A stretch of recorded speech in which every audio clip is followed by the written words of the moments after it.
चलिए दोस्तों, एक बार फिर से स्वागत है आपका हमारे चैनल एचएसएससी एग्जाम क्रैकर पर। मैं एचआर जी के भाई मंजीत सर आपका स्वागत करता हूं हरियाणा जीके की इस चौथी क्लास में। पिछली क्लास में हमने वर्धन वंश के बारे में पढ़ा था और ये भी साथ में डिस्कस किया था कि इसके बाद कौन से वंश ने आकर शासन किया। तो इसके बाद शासन किया था गुज्जर प्रतिहार वंश ने। तो इसके बारे में पढ़ेंगे। इसके साथ साथ हम तोमर वंश और जो महमूद गजनी के आक्रमण है उनके बारे में भी पढ़ेंगे। विस्तार से चर्चा करेंगे इनके बारे में। और अभी तक आपने हमारे चैनल एचएसएससी एग्जाम क्रैकर को सब्सक्राइब नहीं किया है तो प्लीज सब्सक्राइब जरूर कर लीजिए दोस्तों। आपको पता है हरियाणा जी के और जितने भी सब्जेक्ट हैं इस बैच कंप्लीट करवाए जाएंगे हमारे इस एकलव्य बैच में। ये बैच आपके लिए फ्री रहेगा। और दोस्तों, एक आपके लिए शायर है। जैसा कि हम अपनी हरियाणा जी की क्लास की स्टार्ट में एक शायर लेके आते हैं मोटिवेशनल, जो आपके लिए। जो हो गया उसे सोचा नहीं करते, जो मिल गया उसे खोया नहीं करते, हासिल उन्हें होती है सफलता जो वक्त और हालात पे रोया नहीं करते। चलिए दोस्तों, इसी के साथ स्वागत करते हैं आपका और हमने क्लास की शुरुआत कर लेते हैं। तो दोस्तों, ये है गुज्जर प्रतिहार वंश। गुज्जर प्रतिहार वंश, तोमर वंश और गजनी के आक्रमण। इस वीडियो में इसके ऊपर चर्चा करेंगे। सबसे पहले बात कर लेते हैं हम गुज्जर प्रतिहार वंश की। ठीक है दोस्तों, ये 9वीं शताब्दी में गुज्जर प्रतिहार वंश था। इसके मुख्य शासक की अगर बात की जाए तो मुख्य शासक थे इसके राजा मिहिर भोज। आपको पता होगा राजा मिहिर भोज के ऊपर अभी भी कुछ वाद विवाद सा चल रहा है, जो गुज्जर और राजपूतों के बीच। गुज्जर और राजपूतों के बीच वाद विवाद चल रहा है। तो वही राजा मिहिर भोज, इनका संबंध पेहवा कुरुक्षेत्र से है। इनका संबंध पेहवा कुरुक्षेत्र से है। और इनका जो टाइम पीरियड था वो था 836 से 885 ईस्वी तक का। ठीक है। गुज्जर प्रतिहार वंश 9वीं शताब्दी, मुख्य शासक थे इसके राजा मिहिर भोज। इनका टाइम पीरियड 836 से 885 ईस्वी तक।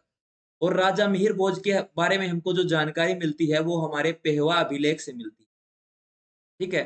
पेहवा के अभिलेख से हमको राजा मिहिर भोज के बारे में जानकारी मिलती है। नेक्स्ट है पेहवा को क्या कहा जाता है, तो पेहवा को हरियाणा का गया।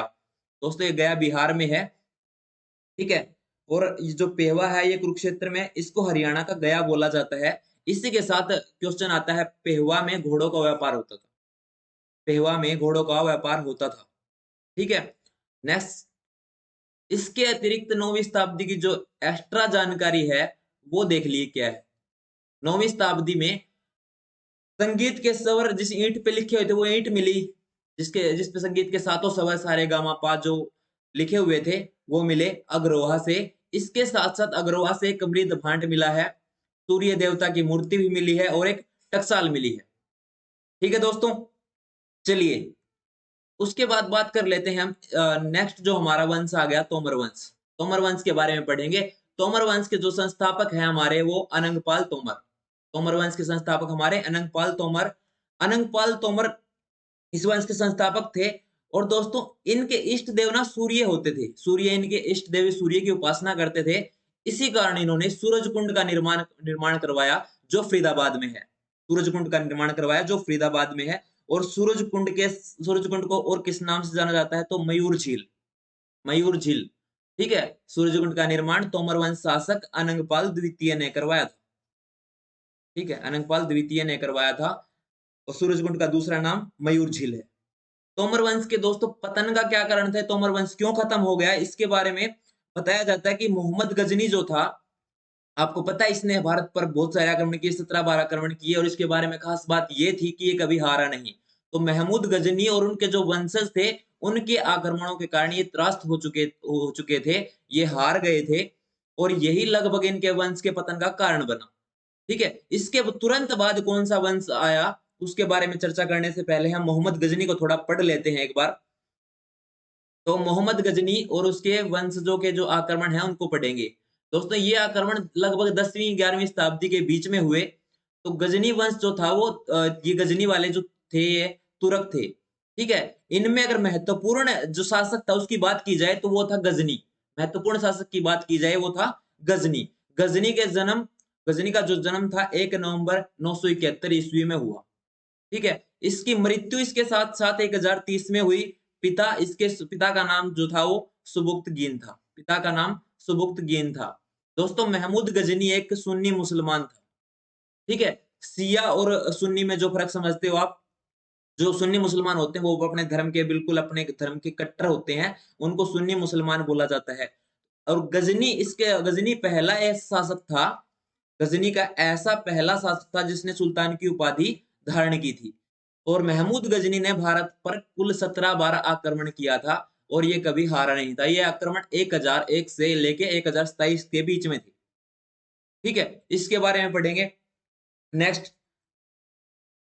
तो हरियाणा के जैसा कि आपको पता है हरियाणा जीके का बैच चल रहा है अभी, तो हरियाणा जीके में हम इसके जो हरियाणा पे आक्रमण थे उनके बारे में पढ़ेंगे। बाकी हमारा जो उसकी हिस्ट्री की क्लास चल रही है इंडिया जीके की, उसमें पढ़ लेंगे इसको सारे के सारे आक्रमण के बारे में। अभी सिर्फ हरियाणा के बारे में हम पढ़ना चाहेंगे।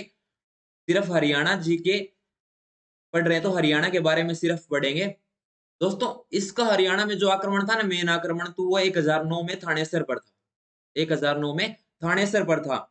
इसको कुछ ज्यादा कुछ हासिल हुआ नहीं। उसके बाद ये बात की जाए तो 1014 में फिर से थानेसर पर आक्रमण कर देता है। उस समय यहाँ पर राजा जयपाल का शासन था, तो उसने राजा जयपाल को हराया और वहां से चक्कर स्वामी भगवान की मूर्ति को ले गया। दोस्तों, कहा जाता है कि इसने वो मूर्ति ले जाके जो मक्का मदीना की सीढ़ियों में लगवा दी, मक्का मदीना की सीढ़ियों में लगवा दी। ठीक है, इसी ये मूर्तियों को नष्ट कर देता था। इसी कारण महमूद गजनी को मूर्ति भंजक भी कहा जाता है। इन्हीं बातों के कारण महमूद गजनी को मूर्ति भंजक भी कहा जाता है। दोस्तों, अगर वीडियो पसंद आ रहा है तो वीडियो को प्लीज लाइक करें और चैनल को सब्सक्राइब जरूर कर लें। उसके बाद बात कर लेते हैं इसके उत्तराधिकारी, जो महमूद गजनी के उत्तराधिकारी थे, उसके जो आक्रमण हुए। महमूद गजनी के दोस्तों पुत्र थे मसूद। महमूद गजनी के पुत्र थे मसूद। इन्होंने 1037 में हांसी व सोनीपत पर आक्रमण किया। 1037 में हांसी व सोनीपत पर आक्रमण किया मसूद ने, और इसके बाद इसने हांसी को अपनी राजधानी घोषित कर दिया। हांसी को अपनी राजधानी बना लिया। दोस्तों, उसके बाद बात की जाए तो 1043 में मसूद के जो पुत्र थे मदूद, उन्होंने आक्रमण किया हरियाणा पर। इस समय तोमर वंश के जो शासक थे कुमारपाल, वो हरियाणा में शासन कर रहे थे।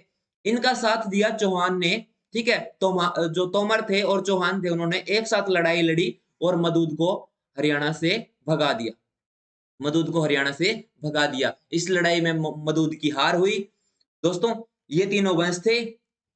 थैंक्स फॉर वॉचिंग, और हमारे चैनल को प्लीज प्लीज सब्सक्राइब जरूर करें और साथ में बेल आइकन को भी प्रेस करें, ताकि आप इस पूरे जो बैच चल रहा है हमारा एकलव्य बैच जो चल रहा है उसका उसका जो पूरा फायदा उठा सकें। दोस्तों, एक बार आके कंटेंट जरूर देखिए, उसके बाद आपने फैसला करना है। ये फैसला आपका होगा कि कितनी मेहनत की जा रही है आपके लिए, कितनी मेहनत की जा रही है आपके लिए। अगर आपको अच्छा लगे तो वीडियो को लाइक करें, चैनल को सब्सक्राइब जरूर करें। दोस्तों, धन्यवाद।